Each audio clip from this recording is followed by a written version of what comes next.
We open every meeting with an invocation and the Pledge of Allegiance to our flag. Out of respect for the diversity of opinion and beliefs in our community, we'll begin this evening's invocation with a moment of silence during which each of us will be free to pray, contemplate, or not, as each person wishes. After this moment of silence, I'll call on Councilman Colin Davis to pray in accordance with his faith. If we could rise, please. Councilman Davis will also lead us in the Pledge of Allegiance. Let's pray.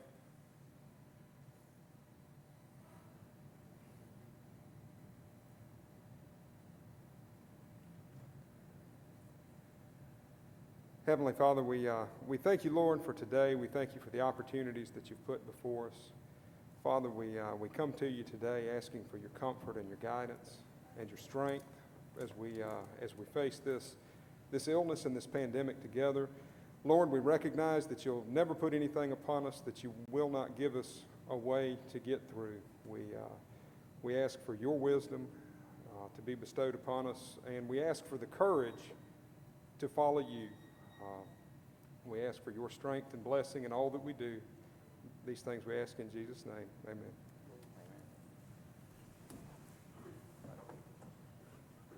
I pledge allegiance to the flag of the United States of America and to the republic for which it stands, one nation, under God, indivisible, with liberty and justice for all.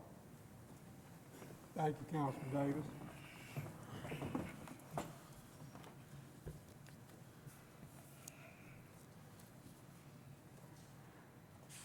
You have received the minutes from our June 16, 2020 regular meeting, our June 26, 2020 emergency meeting, and our July 1, 2020 special meeting.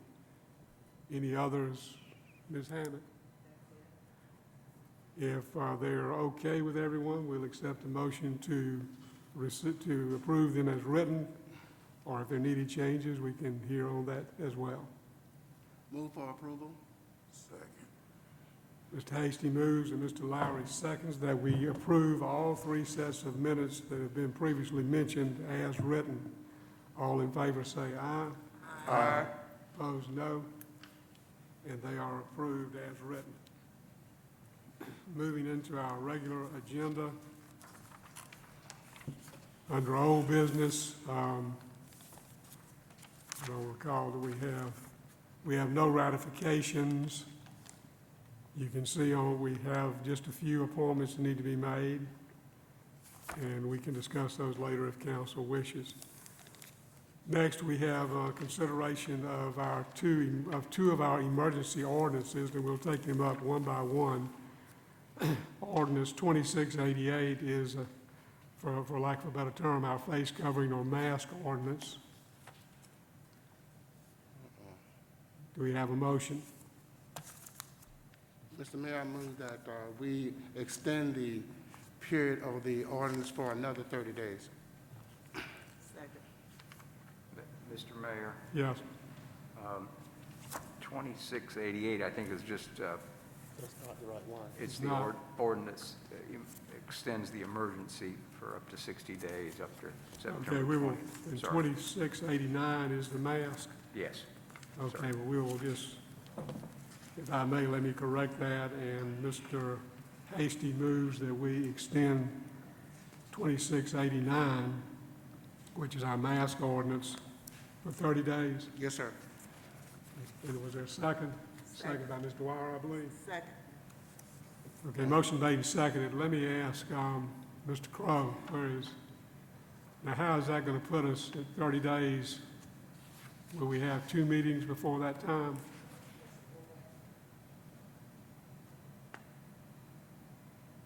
I think we have at least one meeting before that time, but I believe we have two before Okay. that time. Okay, motion's made and seconded. Is there discussion? Hearing none, all in favor say aye. Aye. Opposed, no. No. Let me ask again, all in favor, raise your right hand. That is 6-4, and one opposed, is that correct? So 6-1, the ordinance is given an extension of 30 days. So now we'll go to 2688, which is, I believe, the peddling ordinance. Is that correct? Is there a motion on that? Move to extend that ordinance as well for another 30 days. Is it 60 days? The motion is that we extend it for 30 days. Is there a second? Second. I didn't hear. I heard a loud second, but I don't know who it was. Mr. Mayor. This one's written for 60 days. if that 60 please days? council. Is Yes, that- that's what I want to do, 60 days. Okay, motion's made by Mr. Hasty for 60 days. Is there a second? Second, Mr. Merchant. And I heard three voices, but I heard his the loudest. So is there any discussion on this? Hearing none, all in favor say aye. Aye. Opposed, no. And it's approved unanimously. Moving into new business, we are at council reports. Does any member of council have information that needs to be told to council about the city or the council? Joe? Yes. I would like to still invite everyone down to our farmers market on Friday from 2 to 6. We would love to see you there. Of course, we have another farmers market for the city on Saturday mornings that we have here in the city as well, downtown. Anyone else? Mr. Mayor, I've just been pleasantly surprised at how compliant people have been. I've been out a couple times at a Food Lion and at Walgreens, and it seems everyone's is wearing the mask. And I saw one person going into Walgreens, and the checkout, the clerk just coughed or something like that, just said, and he realized, and he walked right back out to his car, and I'm guessing to get his mask. But anyway, thank you. Anyone else? I will just say that I continue to try to look at the statistics on Sumter, and they're not easy to come by, but I did get information right before I came over that our recent testing has been 23.9% positive, which is pretty high.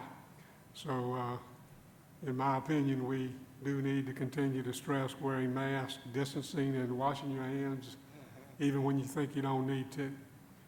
Because we had, once again today, we had announced 93 new cases, which is the highest we've ever had.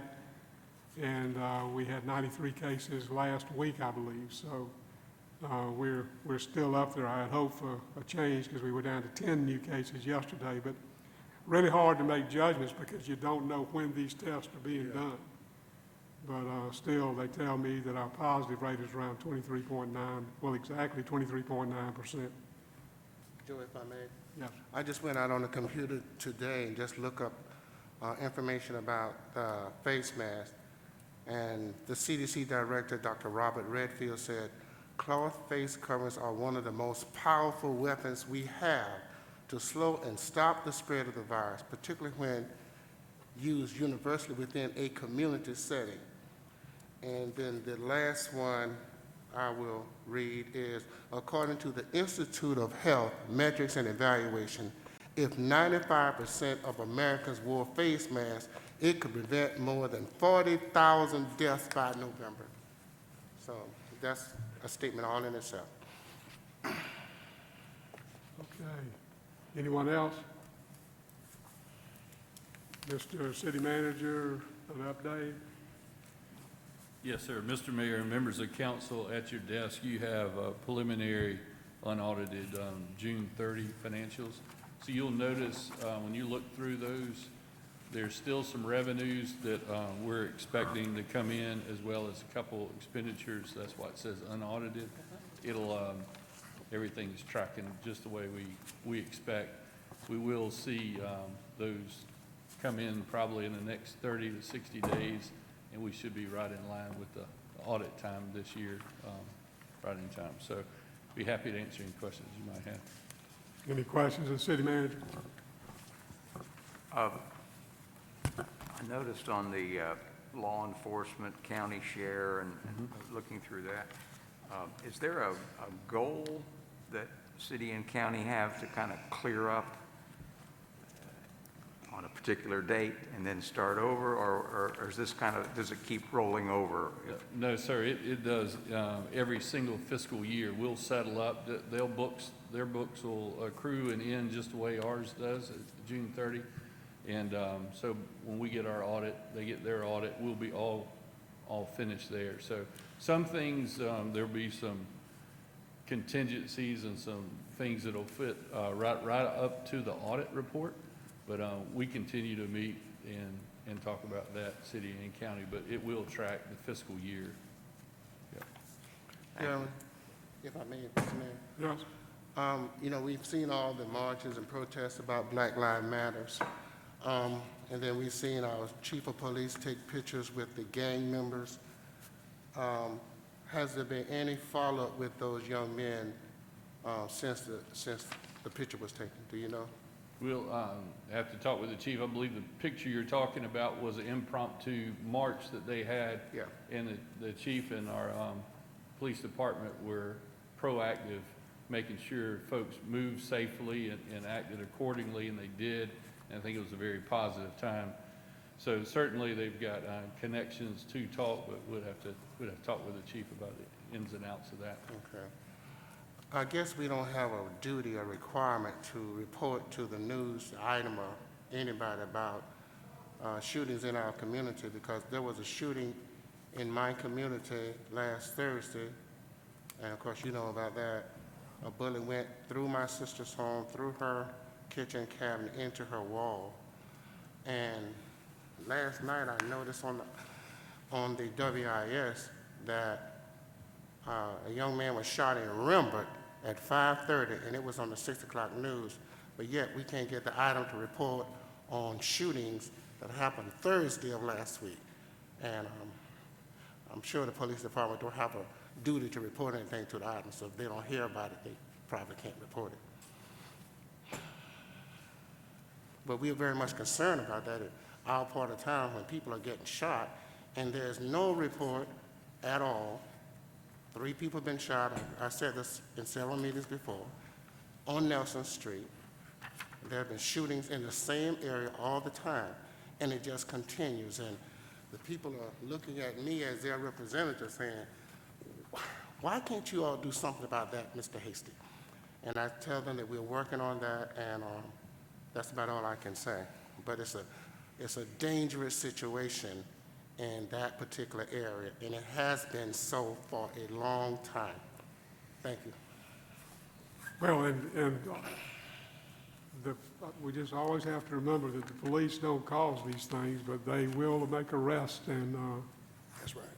of course, if something got WIS on a 5:30 shooting by the morning, then somebody must have called it in. But incident reports, Mr. City Manager, are filed regularly that are available to all news media.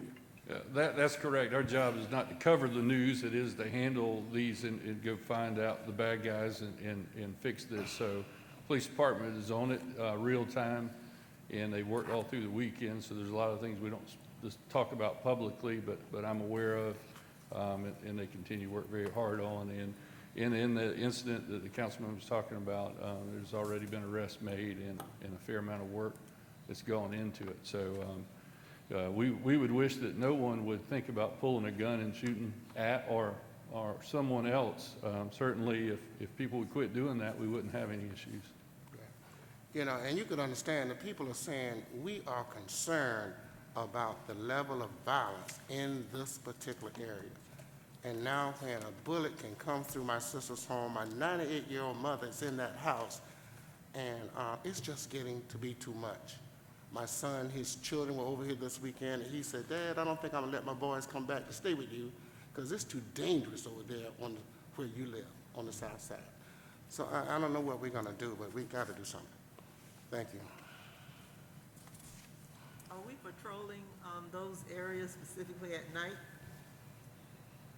Ms. Dwyer, we are, to answer your question, and there's a lot of specific things that the police department does in addition to their regular patrols. Obviously, we don't announce these things because the situation you have is where people are having a situation with each other and causing these violent reactions. So we can intercept those, that's ideal. But unfortunately, these are people who have issues with other people. They're very seldom, if ever, random. So it's hard to predict when those things are going to happen. As you can tell by the times they happen, it's very difficult. So there's a fair amount of things that never end up being quite reported because we do intercept those and take some folks off streets. But I am very aware of how diligent our department goes after such actions to try to make sure that people refrain from that kind of action. One time they used to have neighborhood meetings. Are they still having them? Do you know, Councilman Hastings? Yes, ma'am. We meet every month. We've stopped since this COVID started because we would meet at the Resource Center, and of course it's closed now, but we have been meeting for a long time. And we always have someone from the police department and codes come to those meetings, so they've been attending those meetings and trying to assist us. Thank you. Well, the problem is guns, and guns in the hands of people that should not have them. That's right. And I know that our police department operates a lot on information, and when they get information about crime, they work the area. And that includes the neighborhoods and talking to people. I've been told that. And when we had our CALEA report a couple of years ago, the certification we have, citizens came forward and said how closely the police work with them. But they unfortunately can't know where these things are going to happen before they happen. And, but they do solve the crimes quickly, and people get sent away, and in a lot of instances they get sent away for a long time. But I don't know. I mean, it's almost always a gun, and almost always with somebody that shouldn't have a gun. Don't know what they're doing. That's right, Joe. Okay, well, we are now at our public comment segment, and let me just say that this is primarily a time to allow citizens to comment on things that have taken place in a meeting. Obviously, the public comment time is not provided to discuss national, state, county, or personal concerns. The public comment time is not a discussion period. This is a time for council to listen to citizens. Council normally will not respond to questions during this time, but they or city staff will attempt to provide answers within a reasonable time. Only a citizen who physically resides in the city can address council at a city council meeting. This means that the city must be your primary residence. Now, this is a little confusing because that's for the public comment segment. A little later, we'll have public hearings, and there are instances where perhaps someone who does not live in the city could speak. Each city resident who presents to speak will be given 3 minutes to do so. City council will not allow any comment on any pending legal or law enforcement matter, nor will it allow discussion of any personnel matter. Additionally, we will not allow any discussion which might be political in nature. If a speaker uses vulgarity or verbally attacks another person, that speaker will not be allowed to continue. The mayor who presides over meetings will enforce these rules. Is there any person that is a resident of the city of Sumter who wishes to address council at this time? Will we be allowed to address council about various? Yes, ma'am. This is separate from that. We start those at 6 o'clock. First time there, sorry. No, ma'am. Anyone wishing to address council at this time? Yes. Y'all were speaking earlier about masks. Would you come to the microphones that are up here, please? Sorry, say again? I just said come to the Right up, microphone. right up here? Yes, sir. Yes. Can you hear me clearly? Yes, My sir. name is Harrison Staubly, and been here since 2013. And earlier, y'all were speaking about masks, and to at least the one individual's experience, a lot of people are. Multiple places that I've been, a lot of people are not. The IGA just off of Alice Drive, the Circle K at the corner of Broad and Alice Drive frequently.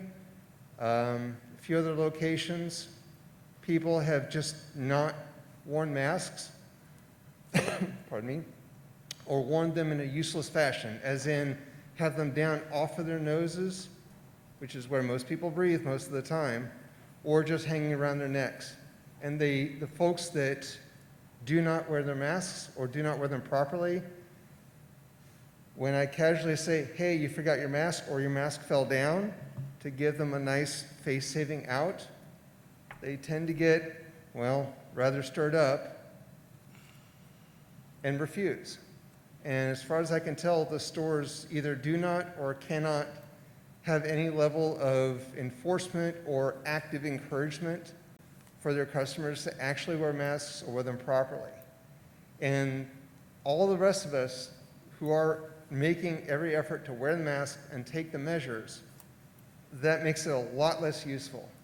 So coming up to my point is, will there be some aspect of enforcement? Not for you to answer me here and now, but to bear in mind that that's a question out there. Will there be some level of enforcement? Will people be held to account? That's my words for tonight. Thank you on this topic. Thank you, sir. Anyone else? Anyone else? Hearing none, the public comment segment is closed. With consent of council, we have completed our regular agenda, I believe, have we not? And we will stand at ease until 6 o'clock, at which time we will call the public hearings to order. So we'll stand at ease.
Okay, we will come back to order and go into our public hearing segment. First, we have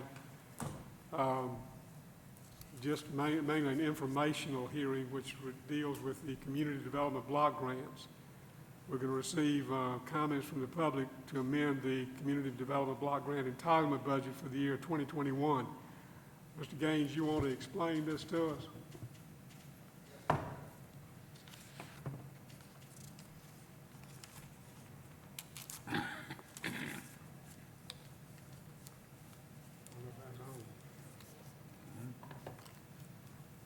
Is that on? Good evening, Honorable Mayor and Council.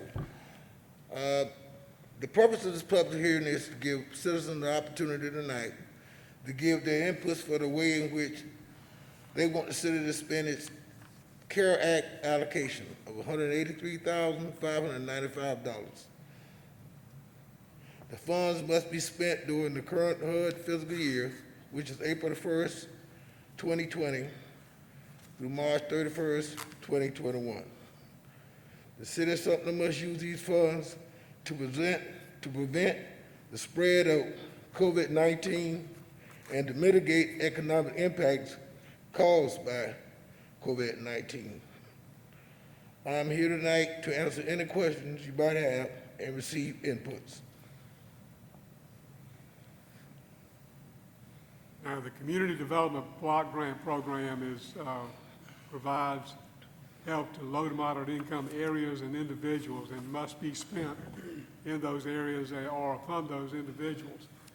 This is some extra money that has come down just because of the coronavirus. And we are receiving $183,595. That's part of the Corona's Aid, Relief, and Security Act, the CARE Act. So are there any comments that the public would like to make on this and how these funds should be used? Have I explained that okay, Mr. City Manager? Yes, sir. Yes, sir. May I ask once again, is there any comment? Yes. Well, if you would, please go to the microphone.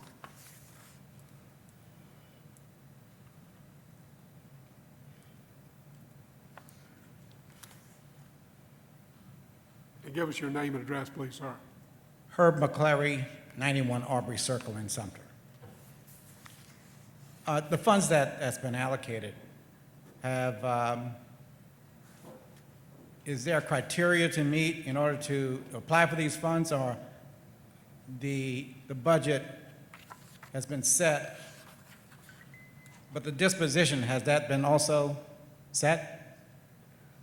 No, sir. Tonight, we taking comments from the public, and we'll make a determination after we get comments from the public. There is a very limited purpose for this, though, and that is Yes. to prevent coronavirus, or what was the other thing? Yes, but specifically, you have to use these funds to prevent the spread of COVID-19 and to mitigate economic impacts caused by COVID-19. That's the guidance from HUD. So it's very limited as to how they can be spent. So then these funds some of the funds will be allocated to small businesses right here in Sumter who are feeling the impact of COVID-19. That's the question. That's one of the ways it can be used. What would indicate or what would dictate Wait until we get through. that these funds should be considered, some of these funds should be considered for that? What would dictate that? Thank you, sir. Yes. Thank you, sir. Anyone else? Anyone else? Hearing none, I declare this public hearing closed. Thank you, Mr. Gaines. Next, we move into one of our public hearings from the Planning Commission, PD 0610, which is a revision of Pocalla Springs on subdivision on Highway 15 South. Now, this public hearing, when I declare it opened, we will call on the planning director to present it to us,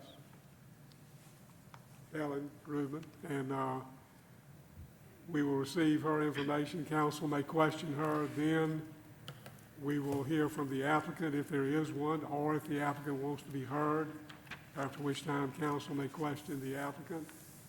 Then I will ask if any city residents are in favor of and then against. Now, to be a city resident for the purpose of this, you must live within the city limits of Sumter, or you must have a financial interest in the property under discussion. And we at times have been very liberal with that. If you have an interest in the property under discussion, you may not have to live in the city of Sumter. But we won't rule on that until such time as it comes up. We ask that you limit your comments to 2 to 3 minutes, that you not be repetitious. Council reserves the right to stop discussion if it becomes repetitious. And with that, I will declare the public hearing on the Pocalla Springs development opened, and turn it over to Ms. Rubin. Give me just a second. Helen Rudman for planning staff. This is revision 6 to PDO 610, US Highway 15 South, also known as the Pocalla Springs development. The applicant is Alice Drive Baptist Church, being represented by Reverend Clay Smith this evening. They are the property owners. This particular revision is currently to add a specific use to the list of approved uses within Area 1 of the PD. The property in question, this is the entire Pocalla Springs plan development, but the property in question is actually in Area 1, which is a designated commercial area for the development, specifically in the red square that you see on the screen before you. Bear with me, this is not moving as fast as it should.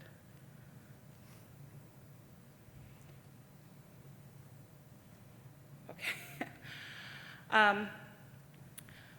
To date, Pocalla Springs plan development has predominantly built out in the residential portions. It's almost completely residentially built out. The remaining residential areas for development are in the north portion of the development, and then there's a small strip of townhouse units that have been approved that are slated abutting the property that Alice Drive Baptist Church owns. The areas that you see highlighted in yellow are the areas that do remain for commercial development. We do want to preserve that possibility so that this development remains compliant with what a planned development should be, which is a true mix of commercial and residential uses. In particular, Alice Drive Baptist Church actually owns 4 individual parcels that total 7.71 acres. As part of this process, if they were to build on this property, we would recommend that those parcels be combined.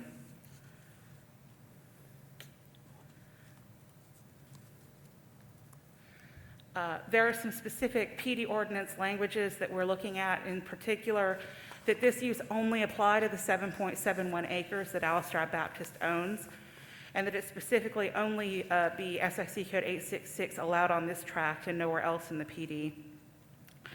We would recommend that you add a requirement for paved off-street parking. Normally, churches that only meet 2 days a week are not required to have paved parking, but because of the location of this particular property and the size, we do believe that it is appropriate to require parking for this particular area. And we would also recommend that they connect to the townhouse units to the north of them when that property is built out. When the townhouse units were approved, there was actually a street network approved that connects down to this parcel to the south, and that would also help with emergency services. We would also recommend that sidewalks be connected to the existing sidewalk network on Masters Drive with the greater plan development. And if there's more than one principal use on this particular site, that there be an interparcel connection with sidewalks on that site itself. We would also recommend, as part of this amendment, that the council remove residential uses permitted anywhere else in land use area 1. Right now, the way that the plan development ordinance is written, residential uses are a by right use in area 1. We want to remove that possibility so that we can preserve the commercial activity in the commercial area on this plan development, so it does remain compliant with the requirements for plan development. Planning Commission is recommending approval of this request as we've proposed it to you. I'm happy to answer any questions you may have. Any questions of Ms. Rubin? Yes, sir. On page 2 of our information, we have staff notes that this is one of the last remaining large land bays that could support significant commercial development within this PD. That is true. Could you elaborate on that a little bit more? Let me go back to graphic.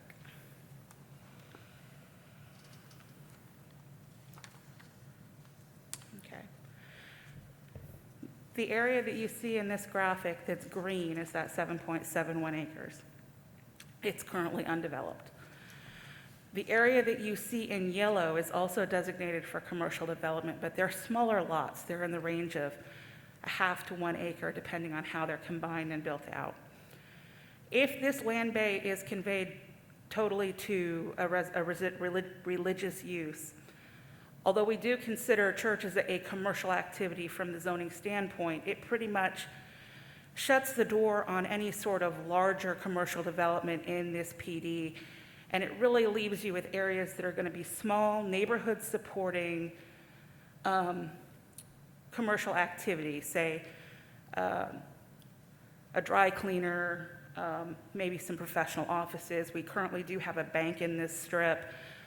But it does take out of play a large land bay that could go for some other commercial activity. Admittedly, this has been in development since 2006. And to date, the only properties that have been taken down, other than the Bank of Clarendon property, have all been residential. Also on page 4, it talks about maximum building height is 60 feet. So they're limited to how? The underlying zoning district for this particular area is actually general commercial, and the maximum height in the general commercial district is 60 feet. It had always been slated for a maximum height of 60 feet if somebody wanted to be able to develop at that height. Okay, thank you very much. Anyone else? Yeah, quick one. Helen, explain the land use area 1 again for me, as far as taking residential out of that. So residential would be allowed in the green area right now? Yes. Okay, and so we're just removing that forever. If the church builds and then it goes away at one point, it could just never be homes? Correct. Okay. Okay. And then also it would apply to the area that you see in yellow as well. Okay, thank you. Anyone else? Mr. Mayor, I'm reading over this, like the fact that we're going to keep the beautiful oak trees out there. Years ago, I remember playing in a golf tournament, and I can't remember if that was number 9 coming up or which green it was. There are some fairly large, significant, and historic trees on this property. It would be my hope, and as the ordinance is actually written, and it has always been, that those trees would be saved if possible, as long as they're not in the building footprint of the actual structure. To date, we have not seen a development plan for the property. The first step would be to get the use approved and added to the PD. Anything else? Thank you, Ms. Rubin. The applicant, Dr. Smith. Thank you, council. This property's been graciously donated to us by the Dunlap family. This is for our Pacala campus. It is a campus we established in this area 4 years ago. Prior to COVID, that campus had an average attendance of about 160 people meeting in Pacala Springs Elementary School. We have been looking for a permanent home. That has become more critical now that the school is closed to us to meet in. We have graciously received this gift. It's our intent to build about a 15 to 20,000 square foot facility here, also to provide outdoor recreation space, which is sorely lacking in this part of the city. And it is our intent to, in fact, the preliminary design of the building orients toward the significant and historical trees. So we believe we're going to be adding a great value to the city by developing this property as a campus for our Pacala home. And I am a resident of the city of Sumter. And while I cannot claim to have a financial interest in the property, I represent the owner every Sunday. Any questions of Dr. Smith? Thank you, sir. Is there any city resident or person with a financial interest in the property who wishes to make a statement for this proposal, in favor?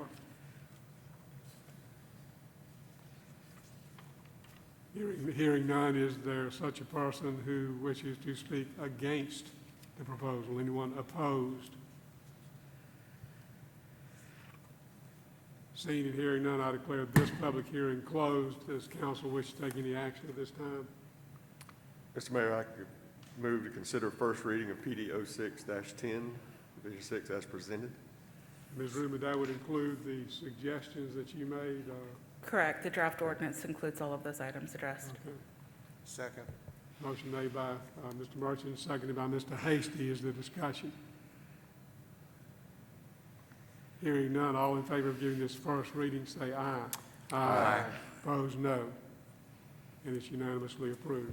Thank you. Next, we will move on to Patriot Parkway, Sumter West, Revision 22. Yes, the 22nd revision to the Sumter West Plan Development. The applicant is CDP Sumter 3 LLC, represented by Mr. Greg Guger. He is here to speak on behalf of the request as the authorized agent. This is another use amendment to allow SIC Code 53, which is general merchandise uses, with a specific development plan on a specific parcel at 3510 Patriot Parkway. The area that you see highlighted in red on the south side of Patriot Parkway on the southern extension of Constitution is the tract in question. It's actually two separate parcels that would need to be combined as part of this request, and it is just north of the Patriot Parkway mini storage project that's been constructed. It is part of the plan development, and the comprehensive plan does designate this as a priority commercial mixed-use area. So the request to have some sort of commercial component in here does make sense and is supported by the plan. It is a 1.71 acre site. It will be accessed off of Constitution Drive, as there are no permitted curb cuts directly from Patriot Parkway. General merchandise stores with SIC Code 53 are not actually permitted in the Sumter West Plan Development commercial areas right now. The proposal is actually for a plus or minus 9,100 square foot dollar general store. As proposed, the amendment would have site-specific development plan that would be applicable only to this 1.71 acre site. So as proposed to council, there's a specific development plan for this parcel, and it only applies to this parcel, and the use would only be added to these parcels. It would not go anywhere else within Sumter West. This is the original concept plan.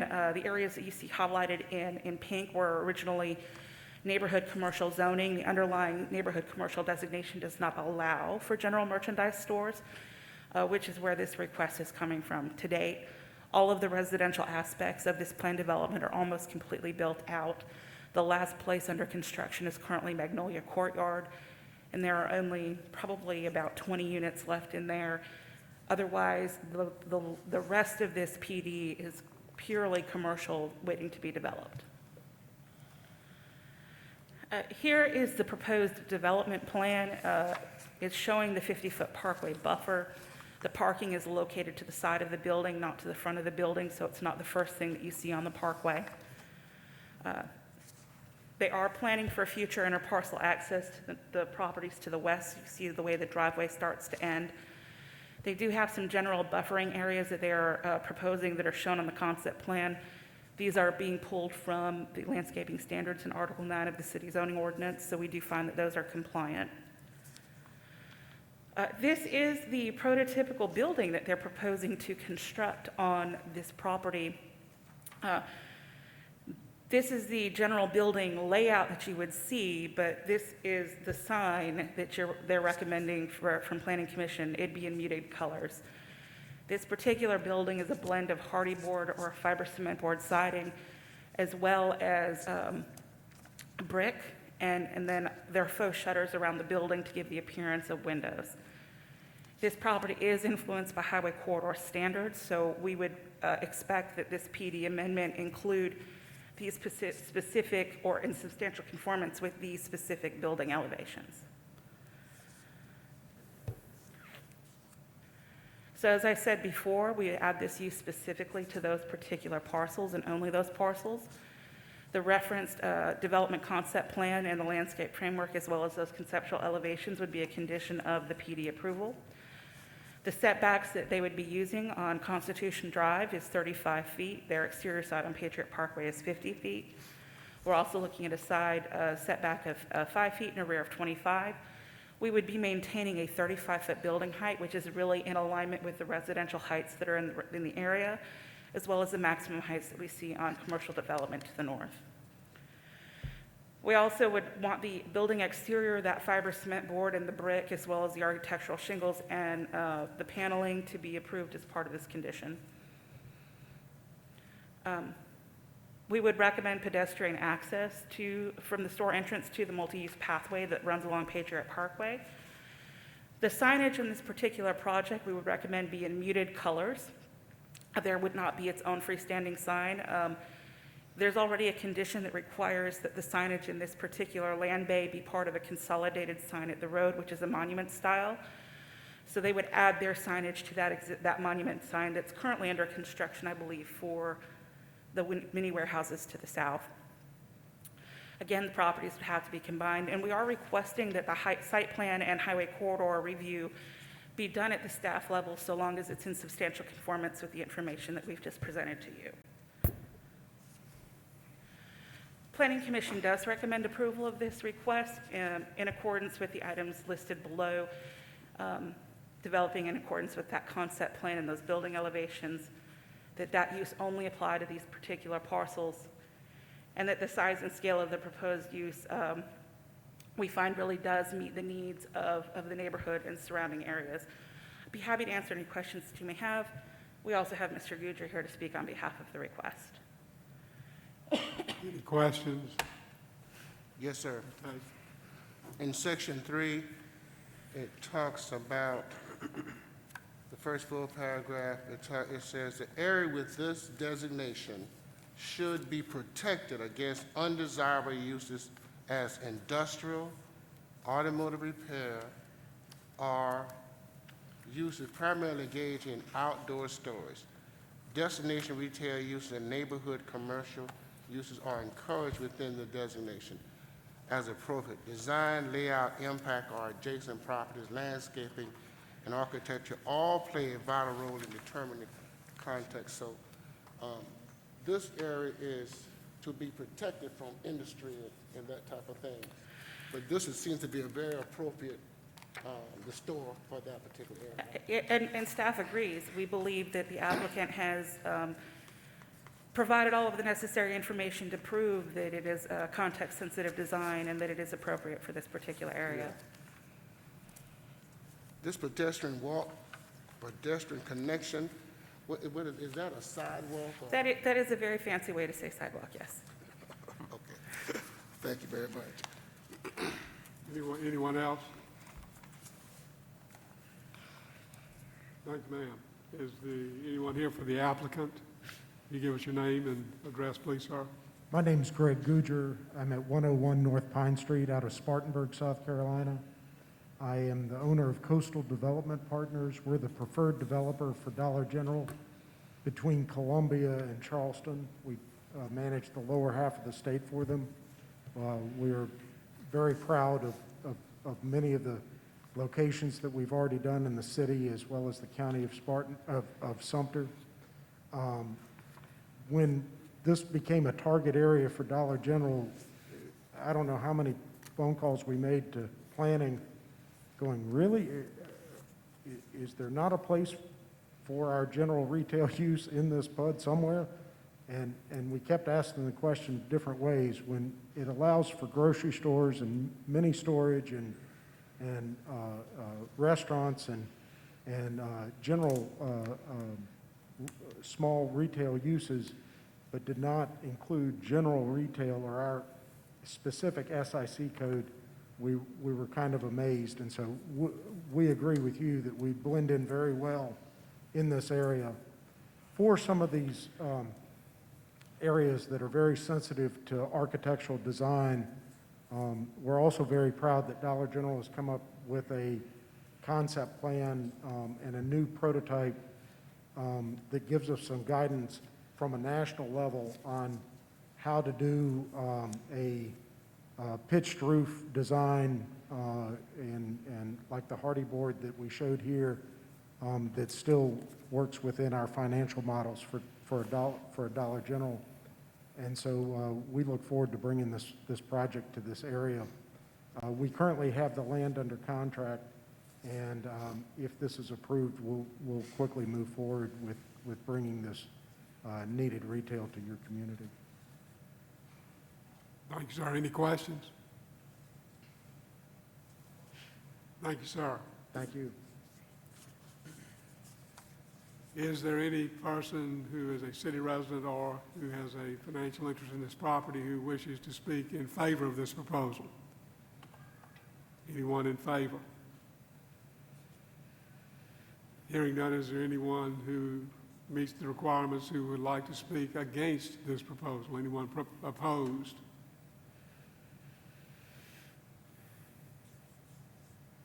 Okay, hearing none, I declare the public hearing closed and ask if council wishes to make a motion. Mr. Mayor, Yes. I move to grant first reading to revision 22 of PD 0008. Mr. Davis moves. Is there a second? Second. Second by Mr. Hasty. Here's a discussion.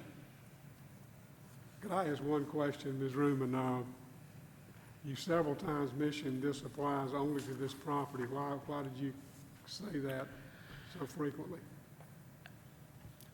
The way that we have written this, it is specific to this parcel. Normally, when you do a plan development at the inception, you create a blanket list of uses that would be allowed in designated commercial areas and other places.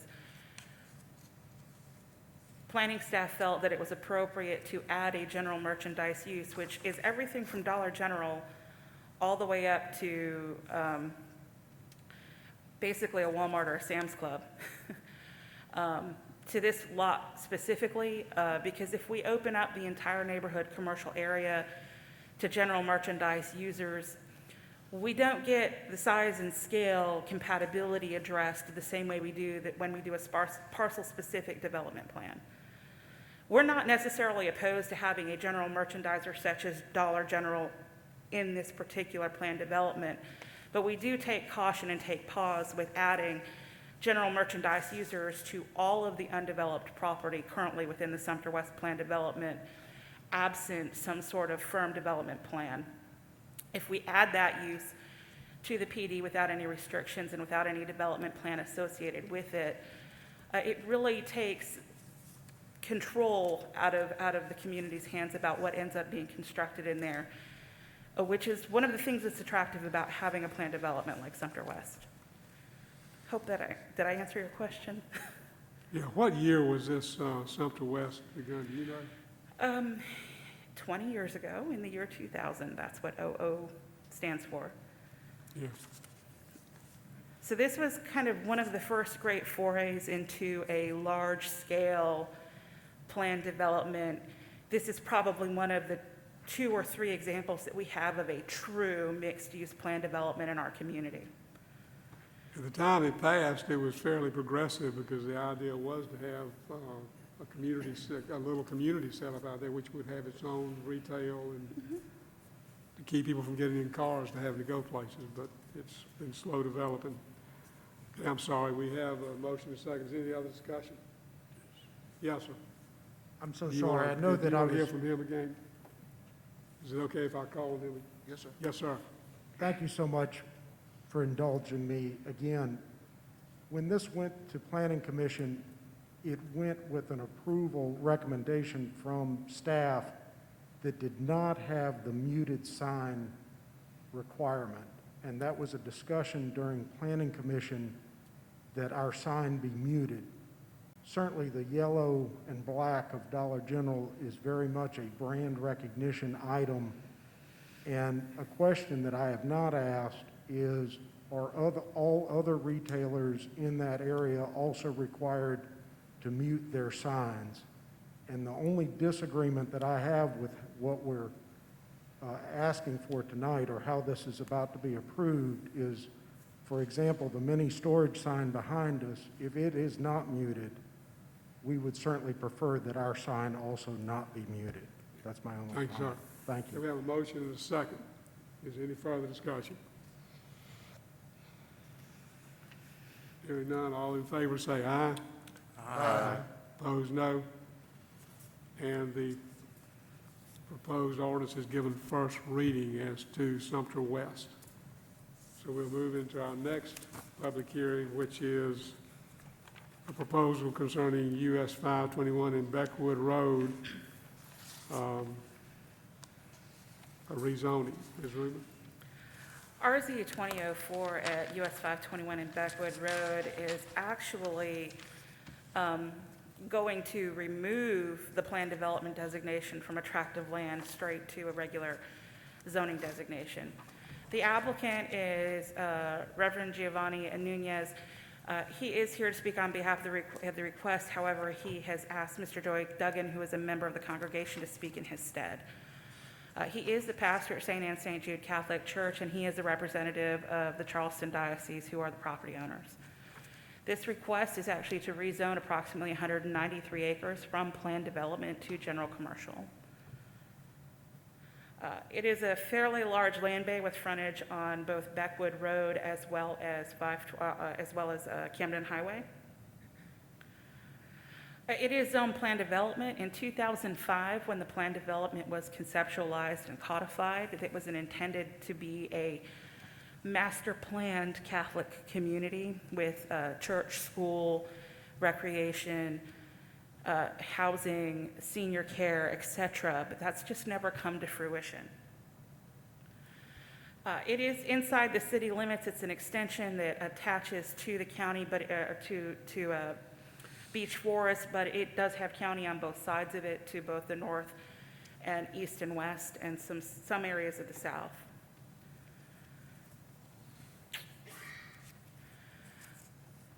As I had said, it was a master planned community. The only commercial components that it had at that time was a new church facility, as well as the elementary and secondary schools. There's been no development on the site to date, and they actually seek to only develop about 57 acres of the entire property, with the church, associated buildings, the recreational facility, and maybe at some point far into the future, a school. They're actually seeking this rezoning to give them optimal flexibility for disposition of the rest of the property. Just for point of reference, approximately 50 acres of this property is actually influenced by wetlands. So although you're looking at rezoning 193 acres of property, about 50 of it's not usable, and about 55, 56 acres of it would be retained by the applicants. The area that they're proposing to retain is a 56.61 acre portion that keeps all of the Beckwood Road frontage, and also keeps that 100-foot wide pipe stem that goes out to 521, with the remainder and the balance of the property staying in possession, or staying on the market to dispose of. Just for reference, the areas that you see on this west side or east side, it also correspond to the areas that I showed with the wetlands. So that's one of the reasons I think potentially that they're proposing not to keep all of that.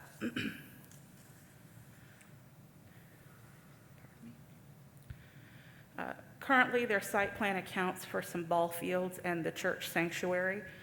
It does take up a bulk of the property. Most of it would be open space between the residential developments along Beckwood Road. So from a traffic standpoint, it does have direct access on both Beckwood and on Camden Highway 521.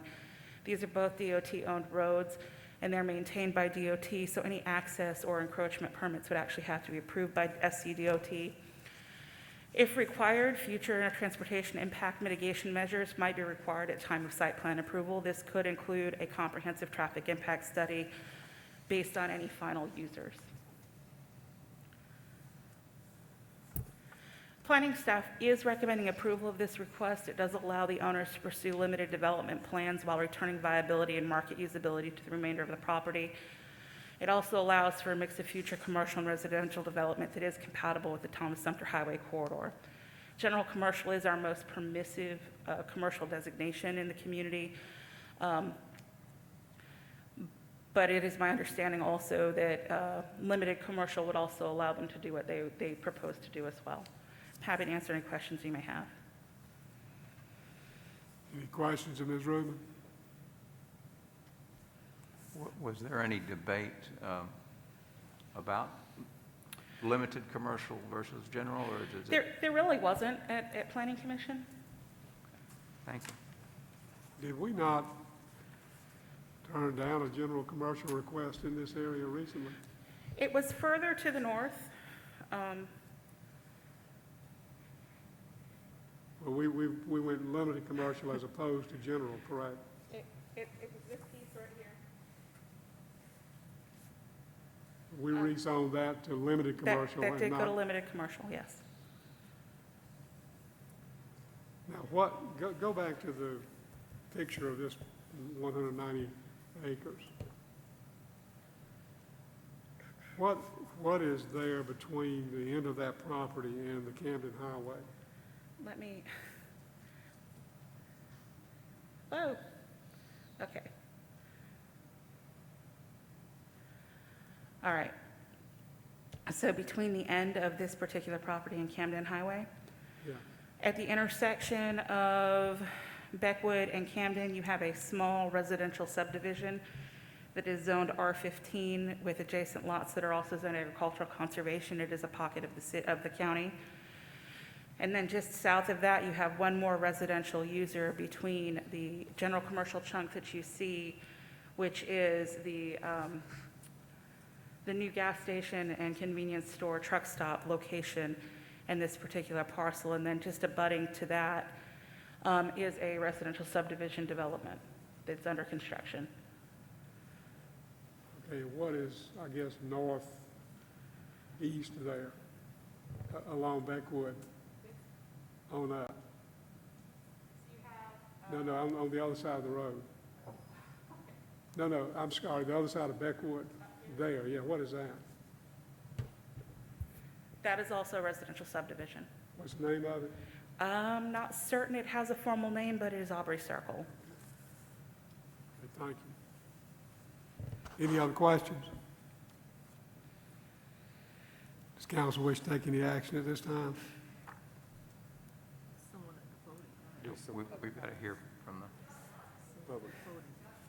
Oh, gosh, did I forget about the public on that? I'm sorry. Yes, sir, you are for or against?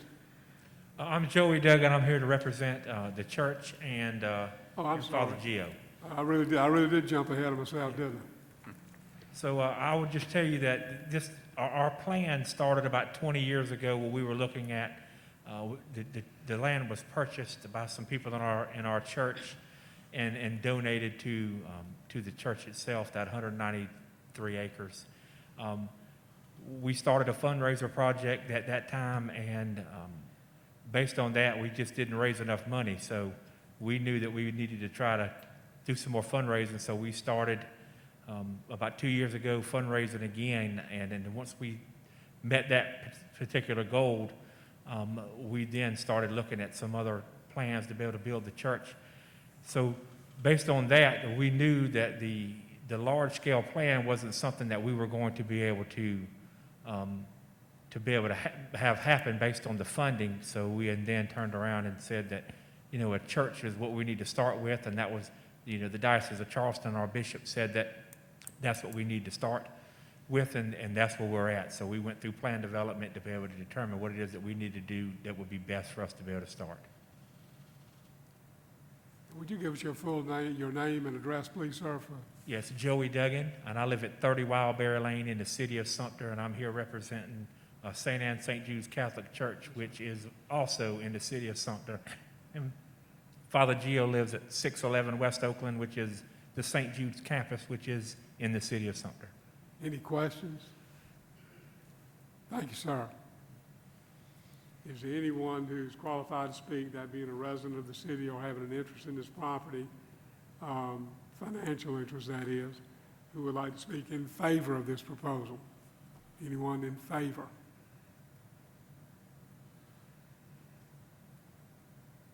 Seeing and hearing none, is there anyone who wishes to speak against this proposal?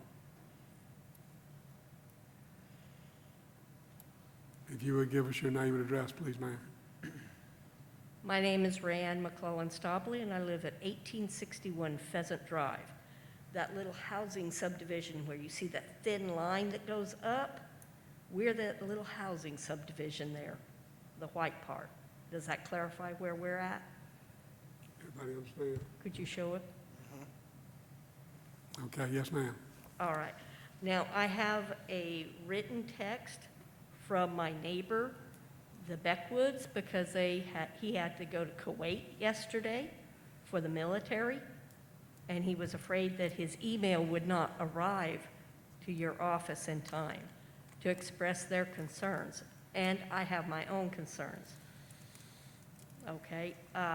Their concerns were they would not have bought in that area if they had known that there was going to be this massive commercial go in right next to them. The road, the green stem, as it's referred to, and we were told would be a road, is 60 feet wide, 60 to 100 feet wide, I believe. So it's coded to be able to be more than just a two-lane residential road, as far as we could tell.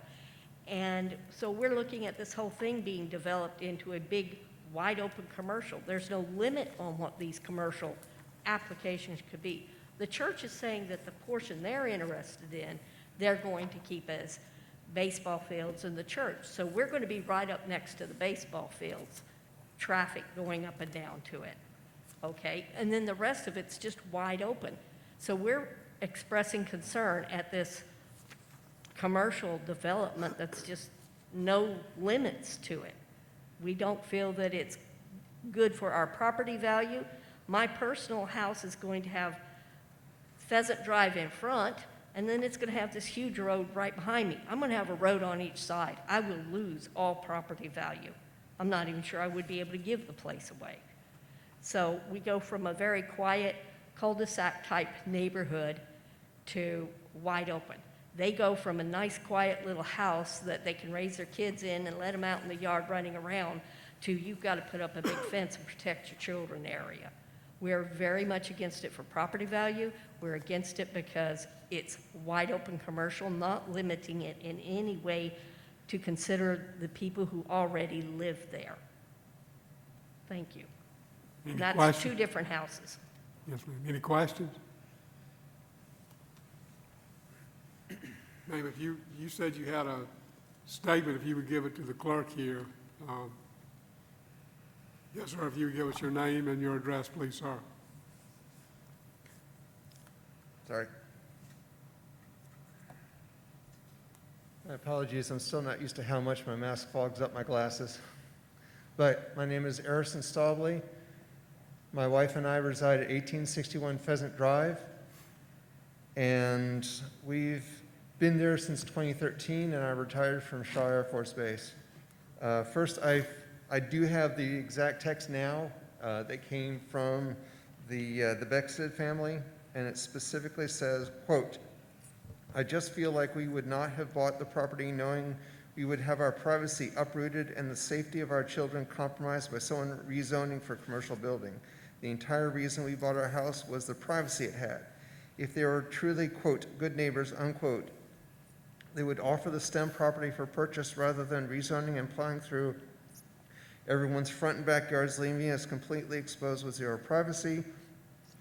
None of that even considers what this would do to devalue our property value.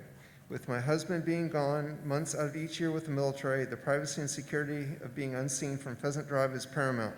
Being able to purchase the STEM property that would be their future road would be the right thing for them to do.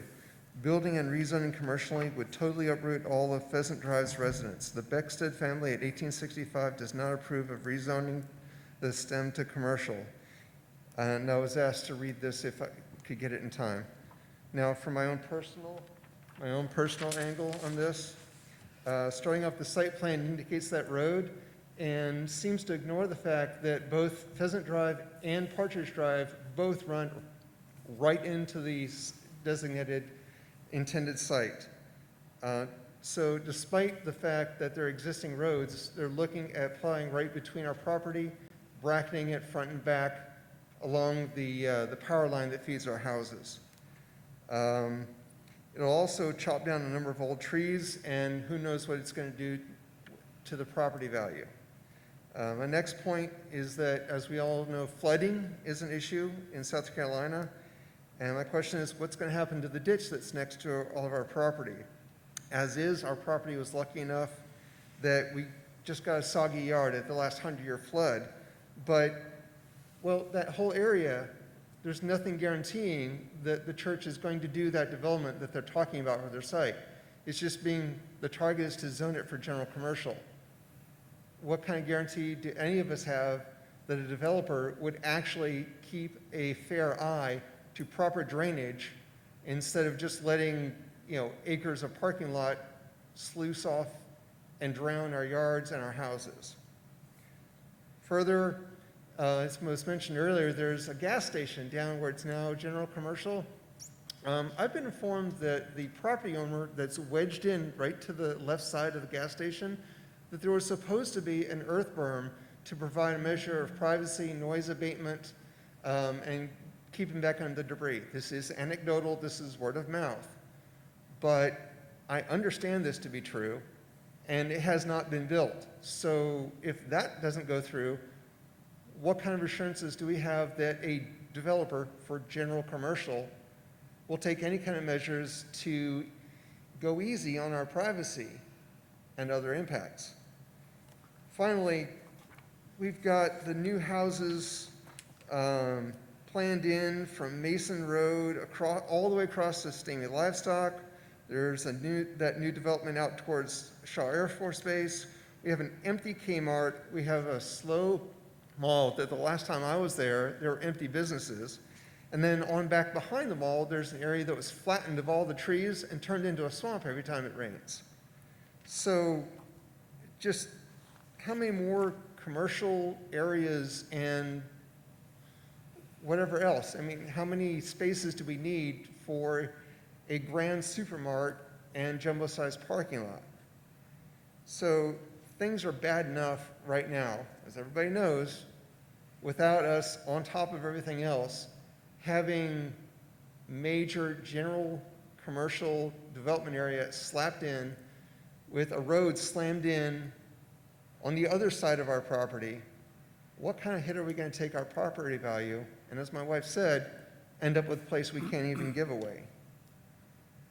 So the big thing to remember, despite the fact that there's a site plan for church grounds and sports field, I don't see anything stopping that from evolving into grand one each Whopper Mart going in the back.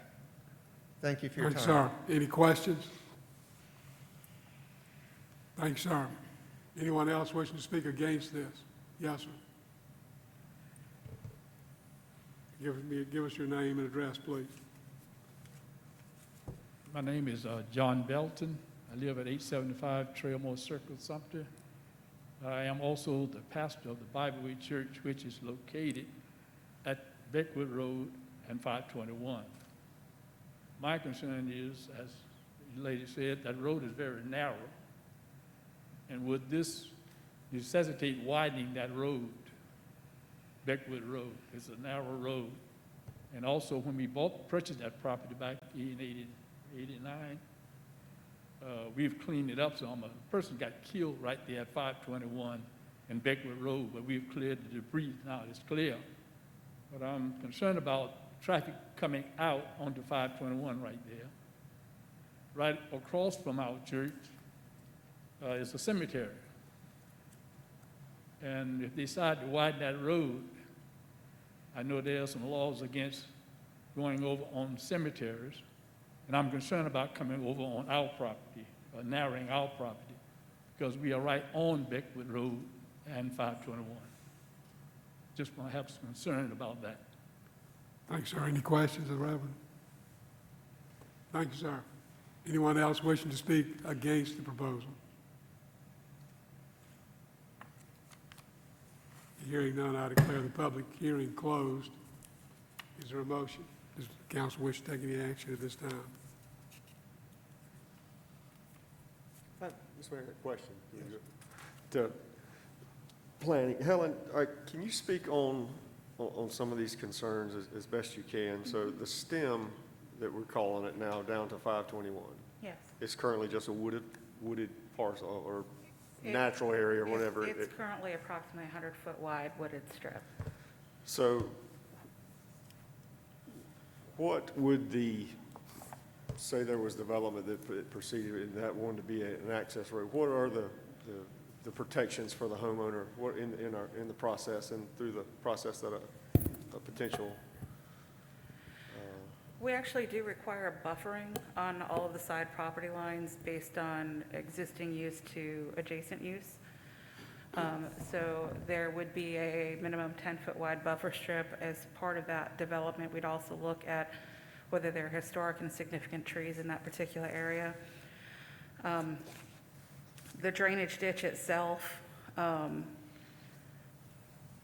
we are an MS4 community with a comprehensive stormwater management plan, so any development that goes in there actually has to have a comprehensive stormwater management plan that both meets the City of Sumter stormwater management requirements as well as getting an NPDES permit through the state.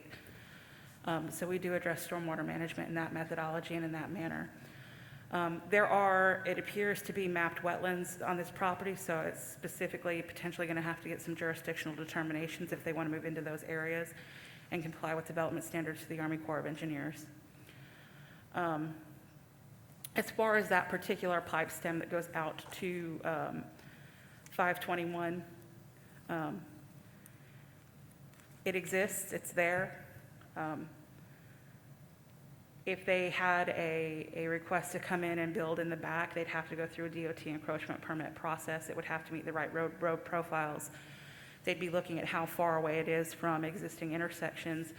You're looking at a 5-lane cross-section road in there because of how 521 is constructed. I don't know if it would be granted as a full access road by SCDOT because they do have so much frontage on Beckwood. Those are all things that would have to be identified and reviewed at the site development stage. And depending on the size and scale of the particular development, it may trigger the requirement for traffic impact study with real mitigation measures implemented.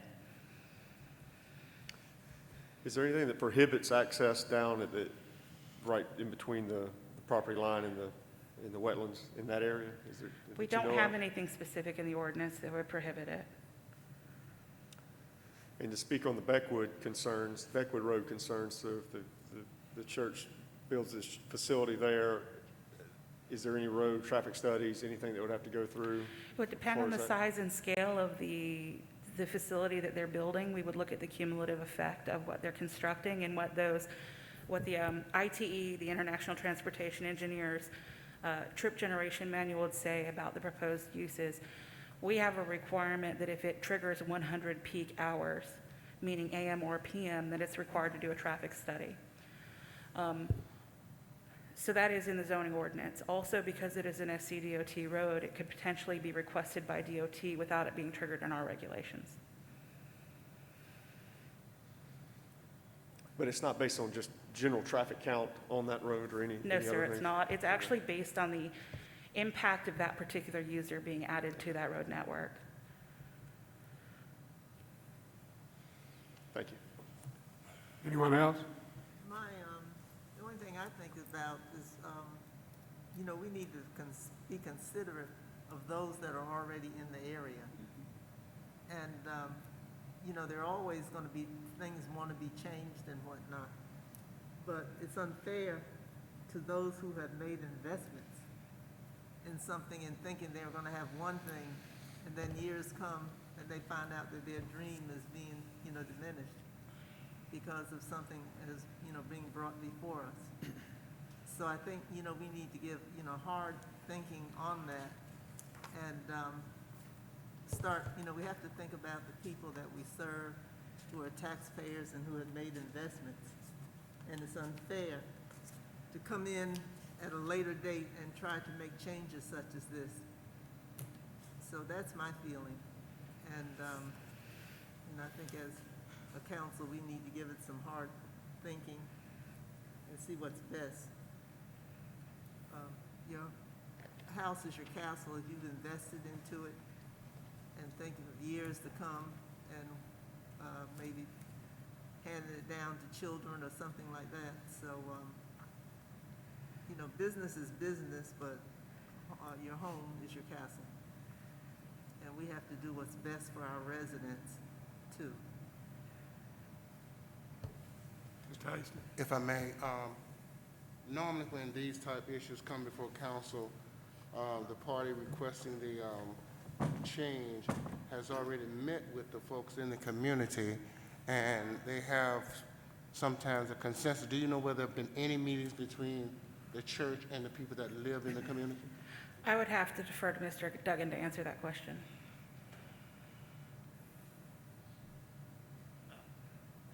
Ms. Tasty, I'm not aware of anybody, our church meeting with anybody in the community that I'm aware of, no. We simply made the request, went through the planning, and we're here at this particular point for the public hearing. Yes, sir. Thank you very much. Thank you. Anyone Mr. Mayor, else? I've got a question. Yes. Do we have a list of the permitted uses under the original plan development? Because I understand that they had a pretty extensive site plan for that 193 acres.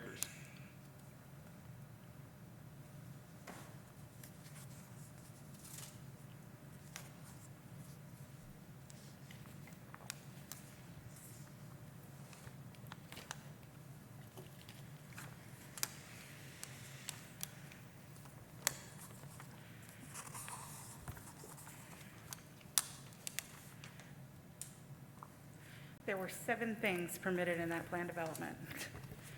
The churches, educational services, including elementary and secondary schools, a library, single dwellings and multifamily residential, an assisted living and nursing and personal care facility, a cemetery, and athletic courts and fields. Thank you. Anyone else? Is there a motion? Council doesn't have to take any action tonight, but if you wish, I'll accept the motion.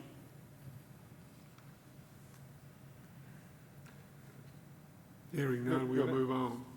I'm, Mr. go I'm sorry, ahead. Mr. Mayor, I was just saying, can we make a motion to, I don't want to word it. To take this information and not consider first reading tonight, but not kill the application, to be able to gather more information. You want to move to defer it to our next meeting? Correct, yes, let's make a move to defer. Is there a to our next- second on that? Second. Seconded by Mr. Davis. All in favor say aye. Aye. Opposed, no. Unanimously is deferred to our next meeting. And we have one more. And I'll try not to mess this one up. Before we move on, may I ask, is there anything in particular you would like me as a member of staff to take care of in the interim? I would, If I could speak, and y'all can correct me, I think number one, the point was made about talking with the folks who live in the area. I think that is always a good place to start, see if things can be talked through. Second thing is, I think we have concerns about the frontage and what would be access to general commercial, and obviously are concerned about people who are living in the area. So, anything else? the, That would be the main thing. Mr. Mayor, the difference between limited commercial and general commercial is significant in terms of, you can have an auto parts store there, you could have that maybe doesn't fit in with the neighborhood. So maybe they could consider looking at limited commercial, which does give them access and usability, and if they need to sell part of it, they could be able to do that also. And I worry about consistency where we rejected a general commercial that, in my view, is not that far down the road. And this is further out. Okay, last we have, just as a point of interest, that last, the Beckwood Road development was in 2004. Is that right? I'm sorry, I didn't understand what you said. The original plan out there, when was that done? The original plan development for that Buckwood request was in 2005. Okay, last one on the Camden Highway, a rezoning request, consideration of first reading. Ms. Rubin? RZ 2005 is at 1449 Camden Highway. The applicant is Bradford Meadows Development Company, LLC, represented by Mr. Rocky Knowlton, the developer.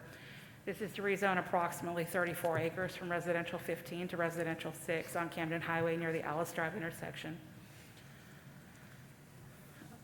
It is this particular property in question. It actually abuts the parcel that we were just discussing the rezoning of. And it's just south of the development where the new gas station and convenience store is located. This property is actually already approved for a single-family residential subdivision. It was approved when it was in the county. It recently annexed into the city. It was rezoned to R15 in the county, and it was planned to be developed as a subdivision served by well and septic tank. With the advent of public utilities coming into the area, the applicant annexed into the city and wishes to rezone the property in order to revise the approved subdivision plan to increase the density, not necessarily the number of lots, but the closeness of the lots, and to connect to the municipal water and sewer. It is in the suburban development planning area. Rezoning to residential 6 in this area is supported. It's also in proximity to a priority commercial mixed-use node. The primary difference between R15 and R6 uses is that R6 uses actually allow a variety of single-family, townhouse, and duplex uses, whereas R15 only permits single-family dwellings. The minimum lot size in R15 is 15,000 square feet. In the R6 district, it's 6,000 square feet with a minimum lot width of 60 feet. We also have a decrease in the side setbacks. Something that comes out of this request that was a concern when it was originally rezoned to R15 and developed is that this property is actually bisected by the preliminary path of the Alice Drive extension, which was initially constructed with the construction of that access point at Camden Highway where the signalized intersection is. Because of this rezoning and the redesign of the subdivision, it actually puts this path of Alice Drive back into play because there will not be any development in the area of the road right-of-way at this point. Thank you, Tim. Overall, it's going to be a 19.5-acre development plan, which will have buffering around it. We'll have smaller lots, but we're going to be staying in the same density in terms of number of units on the property as was previously approved, but there'll be more space for open space and common area. Planning Commission is recommending approval of this request. If this rezoning is successful, the amendment to the subdivision will then have to go back to Planning Commission and be reviewed and approved. Happy to answer any questions you may have. Any questions of Ms. Rubin? Thank you, ma'am. Is the applicant, Mr. Knowlton, if you give us your name and address, please, sir. Yes, sir, Mr. Mayor. My name is Rocky Knowlton. I reside at 1577 Lakeview Drive in Manning currently. I am partnered on this project with Mr. Doc Dunlap. And as Ms. Helen said, when city utility became available, we changed our plan and decided to try to annex. I think the annexation has already occurred. And we feel like the plan that we've got now, as Ms. Helen said, the number of units is not changing significantly, but the amount of green space that we're allowing to lay out, I think overall makes for a better development. And I'll be glad to answer any questions that council may have. Any questions of Mr. Knowlton? Thank you, sir. Thank you. Is there a city resident or a person with a financial interest in this property who wishes to speak in favor of this proposal? Anyone in favor? Anyone so qualified wishing to speak against the proposal? Anyone opposed? Hearing none, I declare the public hearing on this closed and ask if council wishes to take any action. I move to grant first reading to RZ 2005. Second. Mr. Davis moves, Mr. Merchant seconds that we give first reading to this proposal. Is there discussion? Hearing none, all in favor say aye. Aye. Opposed, no. And it's given unanimous first reading. Thank you, Ms. Rubin. I believe do we need to have an executive session? We completed our regular agenda. We do not need to have an executive session unless council would like to have one.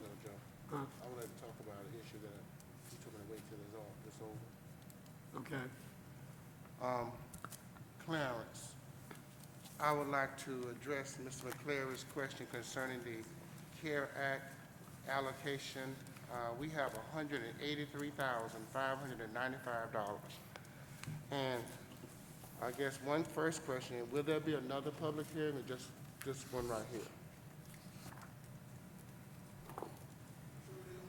This is it. This is it. This is it? Okay. Well, then I noticed you have that people can still come to your office and provide input. That's what this says, until August the 24th. Is that right? He's going to the mic. Oh, he's going to the He's not mic. walking away from it. Yeah, I thought he was leaving. That's where you Yeah, they can still come to my office till the 24th. Any kind of comments? But, so they can come to your office and present their comments?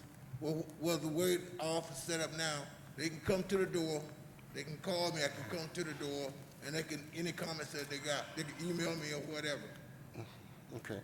And this money is supposed to be, there's a special use. This is for underserved communities, is that correct? Low, just like any other HUD money, it's for low moderate income citizens, or low moderate income areas. That's what it's for. Okay. I noticed other cities, Spartanburg, for example, with it, and it has to pertain to the CARE Act, COVID-19, is that correct? Yes, sir. Okay. Other cities are buying masks for those folks that can't afford them. They're buying hand sanitizer for those folks who can't afford them. And they are setting up places like our resource centers and things like that where people can come and pick up supplies. Because you can get, I know you get a box of these that I have on for what? $36 or $20-something, but that doesn't seem like a lot of money to some, but it's a lot for especially people that live in these areas. And maybe we can use some of this money to educate them about the importance of social distancing and things like that. So I would like to just put that on the table. If you recall, that is something that is under consideration, that we would give it to every low to moderate income Yes. household in the city. Yes, sir. And, Every household. which is going to affect how many thousand people if you did that? About 6,000 people in How those many? particular areas. It's 5,000 households, isn't it? It's about 6,000 households, which equate to about 2.5, 3 people a household. So you're talking about 18,000, maybe affecting 18,000 people. Okay, but we got $183,000, so that's a lot of money. Yes, sir. Okay. That's certainly one of the uses, because they said Yes, sir. fighting the coronavirus or preventing the COVID-19. Thank you, Mr. Gaines. Thank you, Clarence. Okay, we don't need to have an executive session. Is there a motion we adjourn? Move to adjourn. Who was that, Steve? Says there a second? Second. Second. Second by Mr. Davis and Mr. Hasty. All in favor say aye. Aye. Opposed, no. We're adjourned.